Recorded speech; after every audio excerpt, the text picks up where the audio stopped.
Nous rendons grâce à notre Seigneur Jésus-Christ qui nous accorde ce jour de repos dans sa parole, ce dimanche 16 mai 2021. Amen. Le Dieu de la Bible, Jésus-Christ nous dit que les enfants de Dieu sont la lumière du monde. C'est pourquoi les chrétiens doivent donner leur avis sur cette crise, cette tension qui monte entre la Palestine et Israël. Il est vrai que beaucoup de gens de notre génération actuelle sont nés et trouvé cette crise israélo-palestinienne. Mais dans ces derniers jours, nous constatons que la tension entre ces deux États a pris une dimension qui inquiète le monde. Et nous constatons que derrière ces deux nations en conflit, le monde est divisé en deux camps. Nous avons, par exemple, la France, les États-Unis, etc., qui supportent Israël. Et de l'autre côté, nous avons les pays musulmans, les pays arabes et d'autres pays qui soutiennent la Palestine. Quand nous regardons attentivement l'histoire d'Israël ancien selon la Bible, que Dieu considérait comme son peuple choisi au milieu du monde, dont il avait fait la promesse depuis Abraham de donner à sa descendance le pays de Canaan. Nous constatons que depuis le temps où Dieu s'était servi de Josué pour installer Israël dans son pays, des ennemis comme les Philistins et les autres nations qui entouraient le peuple d'Israël cherchaient à s'emparer de ce pays. Mais il faut comprendre que les ennemis ne pouvaient rien contre Israël, ne pouvaient pas vaincre Israël et prendre son pays tant que Israël se conformait parfaitement au commandement que le Dieu de la Bible avait donné par Moïse. Dans la suite des temps, on voit que les ennemis, comme les Chaldéens et les autres peuples, ont fini par contrôler le pays d'Israël parce que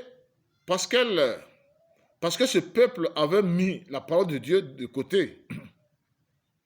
Et même au moment où le roi d'Israël avait pris une nature humaine pour venir au temps où son peuple était soumis aux Romains, Israël, les Juifs, les Hébreux ont refusé de reconnaître Jésus-Christ comme leur roi, leur Dieu, le Dieu de l'Ancien Testament.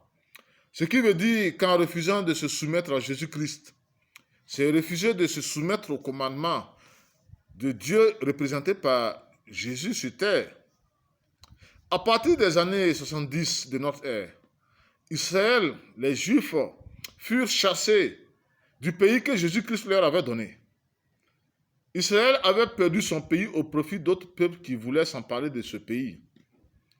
Aujourd'hui, si on parle encore d'Israël, il faut comprendre que ce sont les nations du monde rassemblées en une assemblée générale qui ont décidé unanimement de regrouper les Juifs chassés de leur pays à cause de leur refus de se soumettre à la parole de Dieu, du Dieu de la Bible, en une nation. Et ce fut le 14 mai 1948, exactement 73 ans aujourd'hui, que les nations avaient ensemble décidé de donner une nouvelle limitation, de nouvelles frontières à cette Israël politique qui n'a rien à voir avec les 12 tribus d'Israël qui avaient pour loi de référence les lois de la Bible. En ce temps, il était conclu que Israël serait à part et la Palestine à part, chacun avec ses frontières. Maintenant que cette Israël politique est devenue une nation, cette nouvelle Israël est devenue une nation politique comme les autres nations du monde, elle ne devrait plus chercher à coloniser la Palestine. Même si dans la Bible, la Palestine se trouve être en grande partie dans le pays d'Israël selon la carte biblique. Voici l'erreur d'Israël politique. Israël devrait, à partir du 14 mai 1948, respecter cette carte que le monde lui donne et accepter et reconnaître que reconnaître la Palestine comme une nation à part entière comme elle. Malheureusement, l'hypocrisie des USA, des États-Unis d'Amérique et de la France sur cette vérité pousse Israël,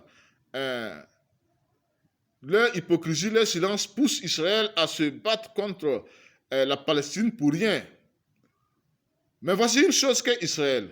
Cette Israël politique corrompue comme les autres nations doit savoir. C'est que comme ce qui s'était passé avec Israël ancien qui ne voulaient plus se soumettre à la parole de Dieu et à ses commandements, on a vu que Dieu avait fini par livrer Israël et son pays à ses ennemis. Une fois de plus encore, la prophétie nous montre que bien que cet Israël politique s'est bien préparé pour sa défense avec des armes sophistiquées, cette nation finira par être détruite par ses ennemis comme dans le passé. C'est là que les Juifs qui resteront, qui survivront après, comprendront qu'ils avaient rejeté Jésus-Christ, leur Dieu. N'écoutez pas ces pasteurs américains et français qui ont passé leur temps à vous tromper en vous disant que vous êtes le peuple choisi de Dieu et que Dieu ne laissera pas les Arabes détruire votre pays. Je vous dis qu'Israël a rejeté Christ. Elle a rejeté les Écritures. C'est pourquoi les ennemis finiront par la vaincre, même si elle est bien armée. La vraie Israël aujourd'hui, ce sont les élus de Dieu choisis avant la fondation du monde et qui sont cachés en Israël, en Palestine et dans les autres nations du monde. Si cette guerre israélo-palestinienne inquiète aujourd'hui le monde, c'est parce que Dieu a libéré le diable pour diriger le monde dans les conflits jusqu'au retour de Christ au dernier jour. Seigneur Jésus-Christ, ouvre les yeux de ton Église par ta vérité. Amen.